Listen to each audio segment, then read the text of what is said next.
you can use this interest rate environment to your advantage. And one of the things is seller finance, and the other is getting good contractors to do good work. Whereas before, when everything was hot, the market was red hot, it was hard to get good contractors because they were just so busy. And so they were just kind of hand selecting the jobs that they wanted to take on. All right, guys, welcome to another episode of The Report. In this episode, we are going to talk about boutique hotels and my experience buying my first boutique hotel and kind of the reasoning behind this pivot from multifamily. And I'm going to also explain why boutique hotels, why I see an opportunity there, and then kind of what we're doing moving forward and where I see the opportunity kind of over the next 12 to 18 months. So be sure to stick around to the end of the episode. A lot of good insight here. So why boutique hotels? So just to go back a little bit, traditionally I'm a multifamily guy, and we bought apartments, currently have north of 300 apartment units that we still own, some with partners, some on my own.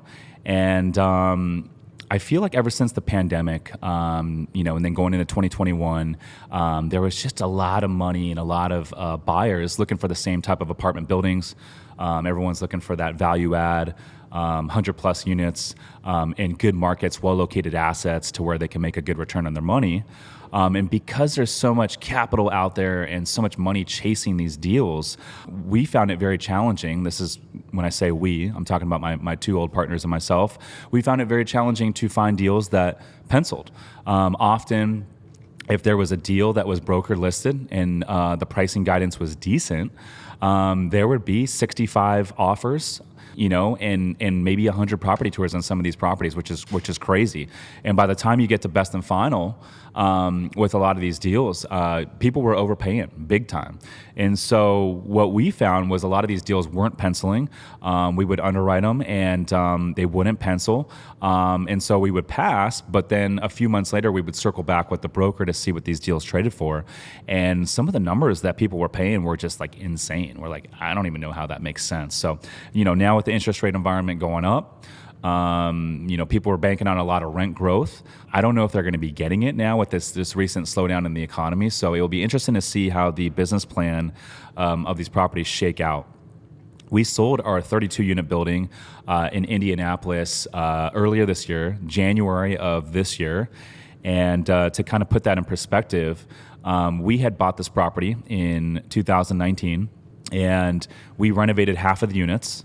And this is a C-class deal in Indianapolis, about 15 minutes south in an area called Greenwood, which is a nice community, good schools. We were near some good retail and that sort of thing. But we renovated half of the units, and we ended up selling that property just 2 years later for 3x what we had paid for it. And a group came in. They raised money to buy the deal. That property, it did good for us, but it's a 1960s property, so, it had the plumbing issues. It had all the repair and maintenance items. A lot of stuff was breaking down. And so we were happy to sell that property, for 3x what we had paid for it 2 years prior. But just to give you an idea, the buying group not only raised money, but they paid like a 3.7 cap rate based on actuals to buy that property, which is really crazy. And this is a C-class property in Indianapolis. So that just kind of give you an idea of how hot the multifamily market was. Another reason why I think the market was just so hot is because you have so many groups out there right now, that coaching companies and educational platforms teaching people how to raise money to buy apartments. And so because you have all these coaches and gurus out there teaching people how they can buy apartments, well, you got a lot of students out there that are looking to take down deals, which I believe is just making that asset class more and more overheated. I still do love that asset class long term because, it's evergreen. And what I mean by evergreen is there will never be a replacement for two things: a place for people to sleep and a place for people to store their belongings. There's never going to be a technology that supersedes that. So if you look at a lot of companies that come and go because of technology, you got Kodak, BlackBerry. You get all these companies that boomed and then they busted because of technology.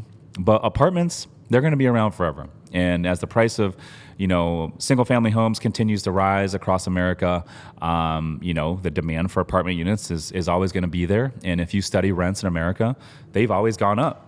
Ever since the 1940s, if you study the rents in America, they've always gone up. They never go down. So it is a good asset class. It's great on a risk-adjusted return basis. It's low risk, but there's just not a lot of yield right now. So anyways, that was kind of the reasoning. Decided to make the pivot. Along the way, we were, buying short-term rentals, and these things were cash flowing great. And earlier this year, 2022, I started a short-term rental management company to where we basically not only manage my short-term rentals, but also will manage for third-party owners on a select case basis, more boutique style. It has to be the right owner, the right client, and the right property that kind of fits our mold, and everything else we say no to. But that said, started growing that company and started bringing on clients.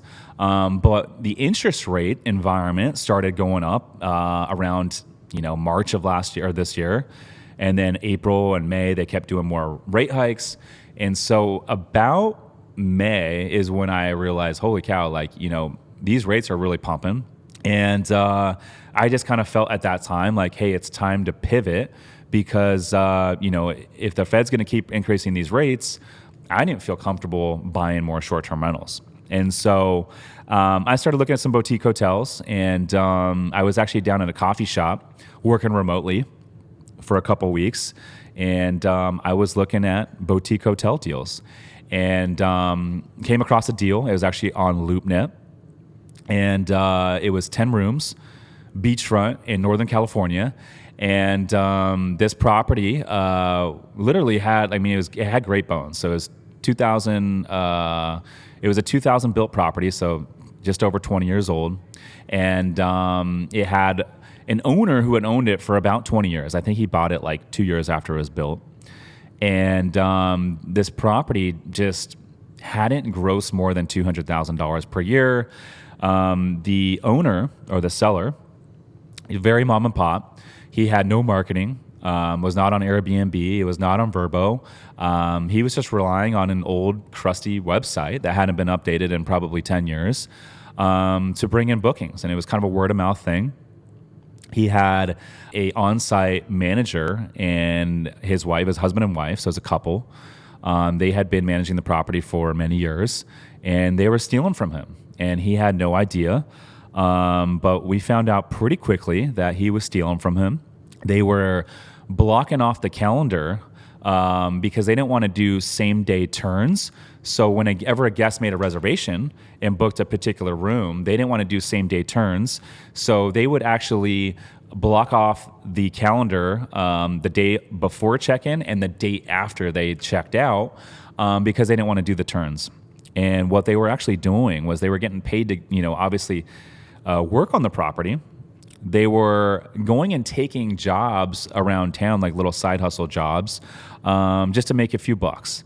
And they weren't really spending a lot of time working on this property. And they were living in not just one of the manager's units, but they actually two. So they convinced the owner. They said, hey, his name's Brian. Said, hey, Brian, we want to stay in two of the rooms and combine them. So he convinced Brian to put a door in between two of their units. And so now they have a manager's unit that's taking up two of the rooms, which means there's only 8 of rooms available for rent. So you can see what that does to the revenue long term. But anyway, so talking to the broker, I'm in Medellin, Colombia. I'm like, hey, what's going on with the deal? Do you guys have a lot of activity? Because the price was actually relatively cheap. And she goes, no. A lot of groups have inquired, but this is Humboldt County. It's a little bit remote. We're talking Northern California, kind of near the Oregon coast, the border up there, kind of near Eureka, in an area called Shelter Code, just kind of give you a perspective there. And she goes, hey, a lot of groups hit us up, but no one's been willing to come all the way up here and kind of check out the area. And so I said, okay, well, what if we submitted an LOI, a letter of intent, and if the seller is interested, we'll fly up and take a look at the property and kind of tour the area. And she's like, great. So we put together a letter of intent. and asked for seller financing, put together an offer that felt was a decent offer, but it was at a discount. The property had been sitting for a while. Seller hadn't been making any money on the property in quite some time. And the seller was very interested. And so he said, hey, why don't you come up? I'll actually fly up there with you. And I'll fly up there with some of my buddies. And one of my buddies is a pilot. We like to go up there and surf. And why don't you come up? So Mike, my old partner, and I at the time, we flew up to Sacramento on Southwest Airlines commercially. We met it was San Jose. And we met the owner at Palo Alto Airport, which is a small airport about 15 minutes away from Sacramento. We jump in a small airplane called a Kodiak. It's a small single-engine airplane, fits about 8 or 9 people, and he's got his buddies with him. And we fly up to this hotel, and it's a cool flight. I mean, you fly up right along the Northern California coastline. It's beautiful, black sand beaches. And you pull up to this little airport in this area. They call it the Lost Coast because it's just kind of like a remote area up there in Northern California. And it's got this little landing strip airport right next to the hotel. So we come in, we land. And I remember this. It was a Monday. We pull in the afternoon. I literally jump out of the plane and you just walk off the runway. And you just walk your bags over to the hotel. It's literally like a 4-minute walk, but hotel's gorgeous, right on the water. I remember showing up with Mike and we're like, holy cow, this is very remote. There's one person staying at the hotel out of the 10 rooms when we arrived, and the seller, Brian, he's so mom and pop. He just wants to take care of everyone. He just tosses keys, a room key, to all his buddies. They each get their own room. Mike and I get our own room, and we go and check in, and we're like, dude, this is kind of remote. I don't know if we're going to be able to make our business plan work. Literally, we don't see many people. It was kind of like a ghost land. But anyway, so we started walking around. Those were our initial thoughts. But we went and found a market. There's a little local market up the hill, and we got some snacks and some food for dinner and a couple drinks for later that evening. And we went around and just started walking around the area, checking it out. And I told Mike, and I was like, hey man, we got to go walk some other surrounding hotels. We got to meet the innkeepers, and we got to see if we can get some, financials and kind of see how they're doing from a RevPAR, occupancy, ADR standpoint, and kind of see how they're performing relative to us. And so directly next door, there's a 10-room hotel, and their parking lot was full. It looked like a nice property. I mean, it was upkept, had a nice new paint job, good signage, good lighting. They had a parking lot. It was full of cars. And so we just went up to the manager's office. This is late afternoon at this time. And there was a lady we're in there working. I think her name was Jennifer. And it's like, hey, Jennifer, how you doing today? And she's like, hey, we're doing good. And I said, just introduce myself. Hey, my name's Rich. This is Mike. And I was just upfront with her. I said, hey, we're investors and we're looking at buying this hotel next door. And I'm just curious if you might have any insight about that hotel next door, and love to, kind of learn more about this area and how you guys are doing at your hotel. And she was like, man, come on in. I'd love to share with you guys everything. She's like, I'll show you whatever you guys need. Let me know. And so she just started telling us everything about the hotel, from, her relationship with the owners, and, the turnover with the different managers and how they're underperforming. And she was the one that told us that the managers were stealing from the owner. And she goes, hey, why don't you guys come back tonight after dinner? She's like, bring me some drinks, and I'll show you the books. So we're like, okay, cool. So anyways, we go back, have dinner with the current management, the managers that were on site of the hotel that we're buying, and the seller, and had a nice little dinner.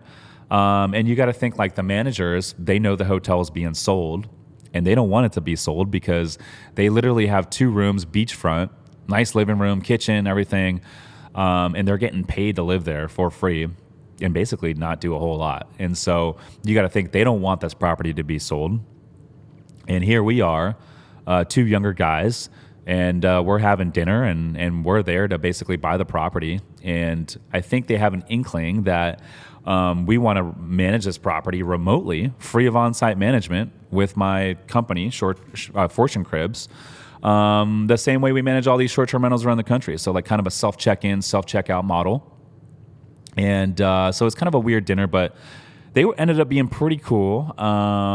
But they were stealing from the owner at the end of the day. So yeah, nice people. But anyway, so after dinner, Mike and I grabbed some cervezas, some Corona, and we head over to the hotel next door, roll up to Jennifer. Jennifer bakes us some like hors d'oeuvres, and we ended up, having a couple beers with her. And she ends up telling us all sorts of different stuff. She shows us their books, and it turns out the property we were buying, like I said, never cracked $200,000 annually on any given year. And this property, also 10 rooms, was doing almost $800,000 a year. $800,000 a year. And granted, they were not on Airbnb. They were not on Vrbo either. Their 10 rooms were smaller than the hotel that we were buying, because the hotel we're buying has like living rooms and kitchens and like fireplaces. All the rooms have ocean views, so much bigger from a square footage standpoint. And this property next door was doing almost $800,000 a year in revenue. They just had better operations. They were marketing better. They had just cleaner operations. They weren't blocking off dates on the calendar. They weren't stealing from the owner. And so that really gave us the confidence to move forward on this deal. So shout out to Jennifer. She's amazing.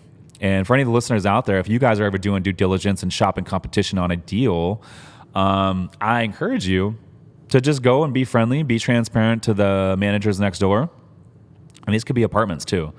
If you're walking apartments, hotels, whatever it is, you want to get as much information as you can, but just be transparent. I know some people out there, some investors say, oh, like just be undercover, pretend you're a renter, pretend you're a prospective guest. But I don't believe in that. I think you should just be transparent. Tell them you're interested in buying the property next door, because I'll tell you what, a lot of these innkeepers, you'd be surprised the kind of information that they would tell you. And we got a lot of information out of Jennifer. Learning to become a successful real estate investor can take a lot of time and dedication, which some people just don't have. If you're one of these individuals, this doesn't mean you can't invest in real estate. My company, Summers Capital, is buying a bunch of boutique hotels right now, and you can invest with us in these deals without having to do any of the work. Our team sources the deals, we secure the lending, we take care of all the renovations, and we even handle all the day-to-day operations with our in-house management company, making it truly hands-off and passive for our investors. If you want to learn more to see if we can help you, go to summerscapital.com/invest to book a call with our team. Again, that's summerscapital.com/invest. Now back to the show. So anyways, next day we wake up, Mike and I, we go and walk some other properties that were surrounding the area. And there was another property that we had seen on LoopNet, 18 rooms. It was called the Inn of the Lost Ghost. And to give you an example, this property was listed for around $6 million, the Inn of the Lost Coast, 18 rooms. And we had submitted an offer at $1.5 million and some change on this 10 room. This 18 room hotel was on LoopNet at $6 million. So we had talked to the broker, and he's like, yeah, it's under contract. I can't tell you how much. But he's like, it's pretty close to the price and guidance. Showed us the financials. And so we went and walked that property. And what we discovered was that property was old. It was tired. It hadn't been renovated in many years. And so we thought, man, there's a group coming in and buying this property for almost double what we were going to buy this 10-room hotel for in terms of a price per door basis. And so that gave us even more confidence. The seller was cool. He was like, hey, man, we are going to, he's like, I'll finance the deal for you. I think initially he said he'd do 60%. And he's like, I have a renovation company, construction team. He's like, I know the hotel inside and out. And he's like, I'll even do your renovations. And so we're thinking, okay, this guy's not only going to finance the deal, but in addition to that, he's going to renovate the property for us. Like, this is a win-win situation. He has an alignment of interest for this deal to go well. So why not have him do the renovations? So anyways, we ended up putting this deal in a contract for just over 1.5. And we're dialing in our business plan. We're, just dialing everything in, from the construction to the rehab, what kind of renovations are we going to do, working with the design team. Shout out to Kim Hickson, who designed my luxury Airbnb in Scottsdale. She also designed this 10-room hotel up in Northern California, so shout out to her. But as we're getting closer to the closing date, we started to realize, holy cow, this seller, based on how he operates the hotel for 20 years, I didn't feel great about how he was going to be managing his construction company.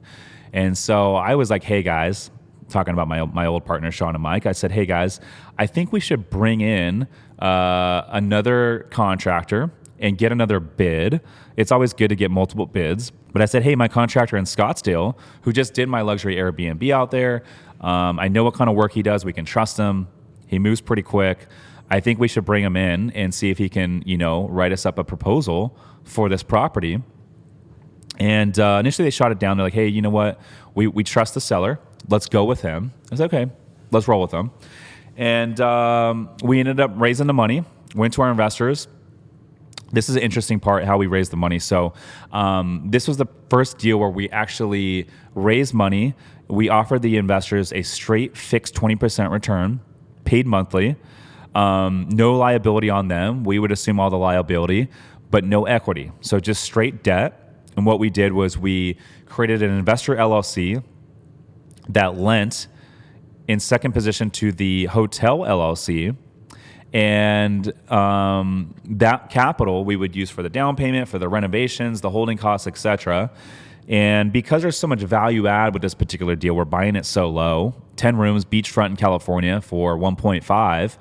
We knew that through our renovations and through a projected, ARV and what kind of ADR and occupancy that we felt like we'd be operating at, the property would be worth closer to 4.5, maybe 5 million once we're done with our business plan. And so at that time, we knew we could refinance at the higher valuation, and that new loan, the proceeds would be able to pay off the seller and then also pay off the investors. And at that time, the investors want to roll their money into another deal with us.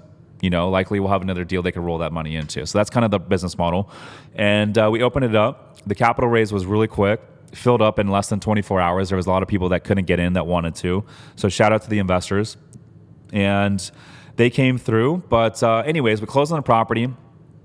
And we decided, hey, look, we're going to operate the property for about 6 to 7 weeks as is, because there was still all these reservations that we were inheriting. And it was still kind of busy season up there. And so we just continued to operate the property with my management company, Fortune Cribs. And we put the rooms on Airbnb in Verbo as is, non-renovated, and the bookings just started coming in. Occupancy was really high, so that was encouraging. And then starting October 1, the plan was to shut down the property. But check this out. We're like maybe 3 to 4 weeks away from, shutting down the property and construction starting. And we're jumping on calls with Brian, the seller. And we're like, dude, I don't have confidence with this plan. He was like coming to us with another proposal with an increase in, budget. And so we're like, well, we raised the money. We only have so much set aside. We have contingency capital. We have reserves, yes, but we don't want to dip into this unless we need to. And so we started going back and forth a little bit. And I was like, hey, guys, we should pivot. And at that time, I think Sean and Mike were on board. We're like, hey, let's start looking at some other options. And so, going back a little bit, I had just finished a full renovation out in Scottsdale for a luxury property. And Kim Hickson, our designer, and Mark, who is my contractor on that property, he has a big business. He's like 100 people on his team. Everyone's in-house, the electrician, the plumber, the plumbing technician. He's got everything in-house, which saves a little bit on costs. And so he had just finished that project. And because of the slowdown in the economy, he's like, hey, man, if you guys want, I can bring my whole team up and do this hotel. I'll fly my crew up from Phoenix up to Northern California. We'll live on the property. We'll knock this thing out quick for you guys. So just let us know. And so at that time, we're like, hey, Mark, this is 3 weeks out from the start of our construction. It might have been less. It might have been 2 weeks, actually. Anyways, we went to Mark, like, hey, man, what are your thoughts here? He came in right away. He's like, hey, here's my proposal. It came in under Brian's, and he's like, I can have my team up there in 2 weeks. So we pivoted, and we went over to we went over to Brian, the seller, and we said, hey, man, we're going to pivot. These are the reasons why. We still love you, still want to work with you, but we're not going to use you for the construction. So he was cool about it. Mark came through with his team. They started October 3rd, and get this, they got done with the full renovation. This is exterior and interior, everything, full renovation of this 10-room hotel. They started October 3rd, and they finished by Thanksgiving, which is crazy. So shout out to Mark if you're listening. You guys came through. But there was just an alignment of interest. His whole team is up there. They're away from their kids, their families, their wives, and they don't get to go home until the job's done. So guess what they're probably doing? They're working nights, they're working weekends, and they're banging out this job. So, there's a couple of things right now where you can use this interest rate environment to your advantage. And one of the things is seller finance. And the other is getting good contractors that do good work. Whereas before, when everything was hot, the market was red hot, it was hard to get good contractors because they were just so busy. And so they were just kind of hand selecting the jobs that they wanted to take on. In terms of the seller finance, initially the seller said they'd do 60. But I was like, hey man, after one of the tours, I think it was after the second time I went up there, we built some rapport, and I said, hey, Brian, what are the chances that you could do 70%? And he thought about it, and he was like, you know what? He's like, I like you guys. He's like, let's do 70%. So we're like, all right, cool. So we ended up getting 70% seller finance at 6% interest only. And when you go to sign loan docs on a seller finance note, it was like the quickest and easiest signing I've ever done. It was literally, I think it was like 2 documents. I remember Mike and I showed up for the signing. It was like sign here and sign there. The notary was like, that's it. Like, holy cow. That was like the easiest signing I've ever done. So that's kind of cool. But anyways, so fast forward to now, the renovation's done. Kim and the design team are up there putting together all the furniture, putting together the finishing touches.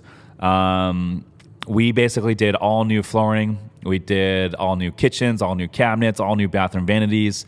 We did tiled showers in like 6 of the 10 rooms. Fresh paint, all new furnishings, all new beds, all new sofas, whole 9 yards. And then we added some outdoor amenities. We did a couple jacuzzis, fire pits, heat lamps, that sort of thing, and some like lawn games for people to, kind of enjoy. And then we put in, Wi-Fi locks on all the doors and Ring doorbells so we can kind of keep an eye on the property. But that's kind of how we do it. We just kind of operate as a self-check-in, self-checkout model. And we were able to bring those 2 manager rooms online. So now it's actually 10 rooms again. And we are about to relaunch the property. We rebranded it, new signage. It was called the Tides Inn. And we rebranded it to the Black Sands Inn. And the reason you want to rebrand some of these hotels is like if you're inheriting a lot of poor reviews, which we were, you always want to start fresh. That way you can start a new track record in terms of reviews. So yeah, the Black Sands Inn is launching a week from now, and we're excited. We're excited, and we're actually ahead of schedule. And so the plan is to operate, and sometime in the next 12 months, we'll go ahead and start the refinance process, and we'll go ahead and refinance and get the seller paid off, and then pay off the investors. And hopefully at that time, we'll have some more deals for the investors to roll their money in. But the coolest thing about the seller finance right now is up until this point, my largest investor in any deal is $250,000. And this seller financed over $1 million on this property. And so when he sees us 4 to 5x the annual revenue of this property and then refinance at a higher valuation in just 18 months, when he couldn't do it for 20 years, guess what he's going to do with that money? He's going to give it right back to me to go invest into another deal. That is the crazy part. And so, often with these seller finance deals, you're not only borrowing money to do that project, but when you recycle that money and pay it back, that person now becomes your largest investor because you build that level of trust, and people want to do business with those they know, like, and trust. So that's the coolest part about that model. Excited about that deal. What am I doing now? So right now, we are going all in on the boutique hotel space. I see an opportunity as apartments are very, very competitive right now. A lot of other asset classes, I mean, even single family right now, if you want to call it an asset class, short-term rentals, everyone's doing it. And so what I love most about the boutique hotel model versus the short-term rentals is you don't need to worry about the change in regulatory environment. With these short-term rentals, that is the biggest risk. A lot of markets around the country and cities and municipalities are cracking down on short-term rentals. I get it. If I was, living on a cul-de-sac with my family and, we've been there for 20 plus years, I don't know if I'd necessarily want a party house next to me with a lot of transient guests. Not that we operate and host guests that throw parties, but we are, responsible hosts, obviously, but there's a lot of irresponsible hosts out there that kind of ruin it for the responsible hosts, if you would. The other benefit is, the neighbors can be a nuisance. It's really luck of the draw with these short-term rentals because some neighbors are great. I mean, I've had neighbors. I got one neighbor who the first short-term rental I've ever bought in San Diego, the next door neighbor, his name's Alan. He actually works on my team now. He's bought multiple deals with us, and he owns a bunch of Airbnbs now because I was his neighbor. And so he actually met me, and he was like, instead of being like, hey, man, like, F you, like, you're causing a lot of noise and blah, blah, blah, blah, blah. He's like, he took the opposite approach. He's like, hey, man, like, how can I do this too? And so I actually helped him, buy his first few deals. And now he's working on the team. He was an engineer at Amazon. And now he's working on our team full-time as a director of acquisitions, sourcing deals for us and underwriting. So kudos to him. And that's a lesson for anyone out there listening. It's like, instead of complaining when you see someone, doing something cool, you should ask them, hey, how can I do that too? So anyways, those are the two benefits of, some of these short-term rentals. And what I was saying is the neighbors, they can be a nuisance. Most are headaches. And so with the hotels, the boutique hotel model, it's like, you can tell the neighbors to fuck off if you want to, right? Because this is a commercially zoned property. You don't have to worry about the regulations. You're not doing anything illegal. So that's the nice part. The other cool thing is with the short-term rentals, it's a single family house, most of them, condos, townhomes, they're residential. So they're valued based on the sales comp approach. And so whatever the house is worth across the street or whatever the house sold for down the street on a price per square foot basis is, generally speaking, what your property is worth. So it kind of goes up and down with the market.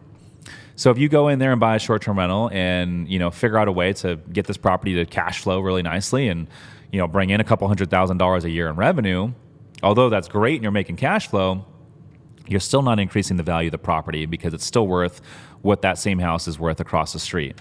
But with boutique hotels, what I love about them is this is commercial real estate. And so commercial real estate is valued based on the income approach. So net operating income, or NOI, divided by the cap rate, the market cap rate, generally speaking, is what your property is worth. So the more income the property makes, the more the value of this property is going to be worth. And so generally speaking, if you can buy a hotel that's not making any money, but it's well located, and then you can figure out a way to make it cash flow very nicely, you can force your appreciation or create a lot of equity growth just by figuring out a way to get this thing profitable. And so that's what I love about this model is you can force your equity, you can control your equity, you can control your cash flow, you can control the appreciation. And by doing that, it gives you more control, but it also just creates a lot of equity and a lot of returns. And so that's kind of why I love the boutique hotel model. Commercial real estate still is valued, yes, the income approach is very, very important, but they still do take into account the sales comps. And so they're still going to look at surrounding hotels and surrounding apartments, for example, like asset classes, if you would, to compare and just make sure, hey, is this in the realm? But they're going to take into account your income. And so if you can figure out a way to 5X that income, you're going to probably do pretty well in terms of a refinance or a sale. Hey guys, real quick, I hope that you're finding value in this show. If you could do me a huge favor and drop a 5-star review on Apple Podcasts or whichever platform you're listening on, it would mean the world to me. Also, if you know of anyone that would potentially benefit from this podcast, feel free to share it with them so we can help more people build wealth through real estate investing. Now back to the show. So I don't know, because of those reasons, that's kind of where I see the opportunity. I think there's a lot of mom and pop sellers right now and owners of these boutique hotels that have owned these properties for 20, 30, 40 years, like Brian, who are just looking to retire. They're burnt out. They were the ones doing everything in their business, and so they're just burnt out and they're ready to retire. And because when they bought these properties back in the day, they bought them on seller finance. They're expecting to sell on seller finance, and because the interest rate environment's high right now, they're willing to do it. And also because they're retiring. It's like, they're retiring. They want the cash flow. They want the passive income. They want the mailbox money. And so I always ask, like, hey, like what are you going to do with the proceeds? And if they're like, nothing, we're just going to stash it in the bank. It's like, okay, well, how would you like to earn, $4,800 a month passively? Most of them would say yes, because they'll live off that income. So I just think there's a big opportunity right now in the hotel space. To give you an example versus multifamily. Multifamily, it's like you might underwrite 150 to 200 deals to find one or two that pencils. With hotels, you might underwrite 10 to 15 deals to find one that pencils. So the deals are out there. The challenge is how are you going to operate them? So I think with our model and us having this management company in-house, Fortune Cribs, under Summers Capital, and we have our team built out. We have the VAs in the Philippines. They're doing the 24/7 guest communication. We have all our housekeepers. We have our maintenance crews. We have all of our marketing platforms. We're launching a new direct booking website called Excelsior Stays. So that's going to be another way to market and solicit for direct bookings. We just have the right team and the infrastructure to go and manage these hotels remotely, free of on-site management, with the self-check-in, self-checkout model, which we're finding in the post-COVID world is very, very popular.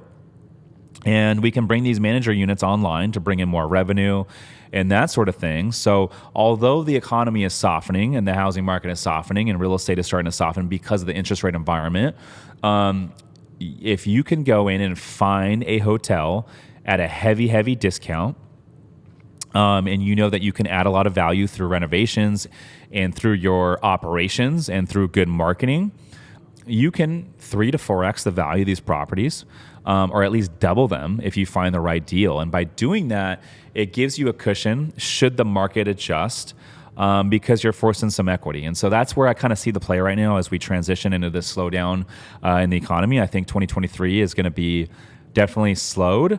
We'll see when the Fed reverses rates, because when things start coming down, unemployment starts going up, asset values start coming down, money starts becoming sucked out of the economy, if you would.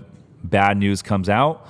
The Fed's going to reduce rates. That's what they're going to do. That's what they've always done. So at a certain point, the Fed will reduce rates. And I think when we see pricing come down and we see the Fed reverse course and lower the rates, I think we're going to see a lot of money enter the markets again.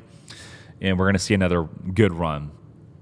My market prediction here, I think what I see happening is right now there's a supply and demand offset for housing across America, not just apartment units, but single family homes across America.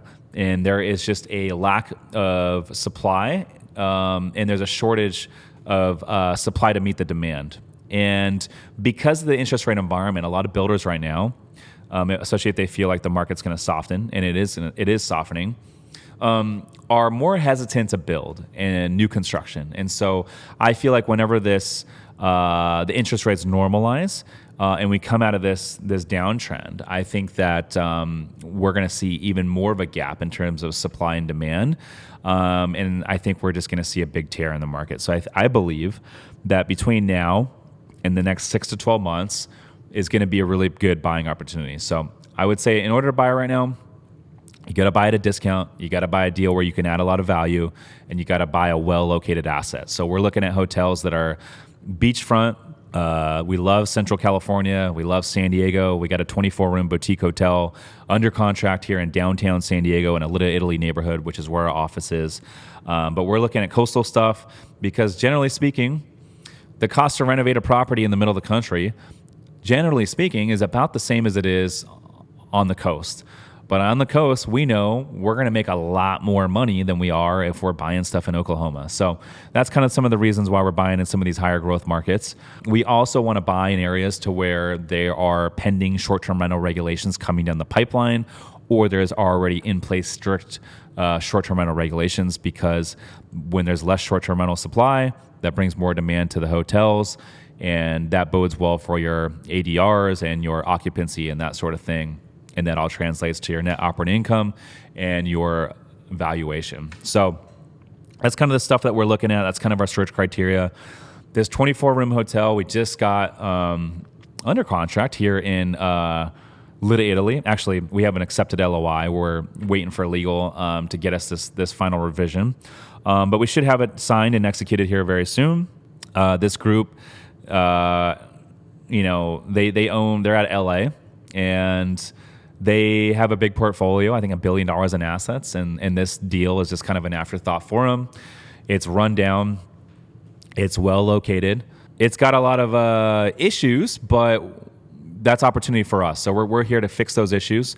Some of the issues are it's got no off-street parking. All the rooms are really, really tired. And with that, there's opportunity. So there's opportunity for us to come in and shut down the hotel. We love the location. It's a block and a half off of India Street, which is where all the high-end restaurants are, all the good nightlife, bars, coffee shops, all that sort of thing. And it's just really becoming the mecca trendy area of San Diego. We're close to the San Diego airport, the waterfront park, where there's a lot of concerts, and a lot of just travelers that are coming into the area. And so what we plan to do is the rent by the bed model. And by doing that, because this property, it's 24 rooms, but there's like 20 bathrooms. And so not every room has its own private bathroom. And so we thought, okay, well, if there's no off-street parking and not every room has a private bathroom, what if we operated it as a rent by the bed model? And so what we did is we went and toured all the surrounding hostels in the downtown area. And what we found was a lot of these hostels are doing really well in terms of occupancy, but they were like really crappy, just dusty, dirty, just like super, super run down, like just deferred maintenance, a lot of smells, just kind of gross, to be honest with you. But they were like staying full and charging 50, 60, 70 bucks a bed per night, which is crazy. If you think, hey, you can put 4 to 6 beds in a room, that's $400 to $500 a night, which is crazy.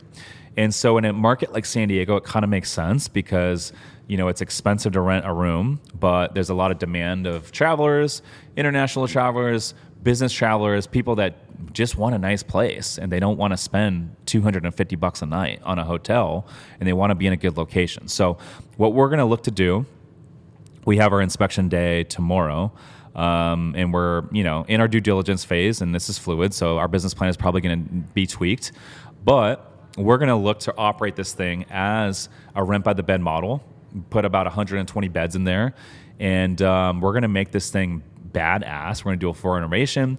We're going to partner with local yoga instructors. So we're going to offer like yoga classes. We're going to have wine hours every night.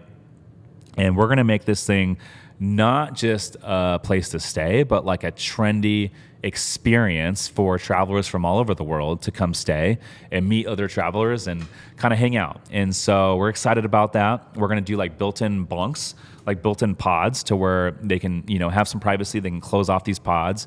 They'll have a little workstation in there, charging station, and even like a little TV we're thinking about doing. So it'll be a nice little thing, nice little touch. And, we're underwriting this thing at $60 a bed, which I think is conservative year round. The hotel we're buying had 2 of the rooms operating with 6 bunks in each room. And so we have 3 years worth of financials. And these bunks in the summer during the busy season, we're getting $100 a night as is. And the hotel was very run down. So we're going to shut it down, renovate it, make it super trendy and really cool. And so we're underwriting it at 60 year round. And the numbers pencil very well at that number. So I think there's a good opportunity for us to come in and exceed that 60 and exceed our occupancy that we're assuming. So we'll see, but we're excited. This is something new for the team, but I feel like right now in this climate, you got to get creative to make deals work. So, for us to buy this property, 24 rooms, great location here in downtown San Diego, 6 blocks from our office, 3 blocks from the water, with a number that starts with a 5 is pretty crazy to me, because I think if we can figure out a way to cash flow this asset and hold it long term, 10 to 15 years from now, this property is going to be worth a lot more than 5. So anyways, excited for that. That's kind of the boutique hotel story in the nutshell. We're going to look to buy a lot of these things over the next 12 months. Our goal here at Summers Capital with the team is to buy $25 million worth of boutique hotels here in the next 12 months and improve these properties and increase their values. And so hopefully we'll take the $25 million and turn it into $50 million plus over the next 12 to 18 months. The team is excited, and we're ready to do this. So anyways, that's it for this episode, guys. Hope you guys found value, and I'll see you guys on the next episode. Peace.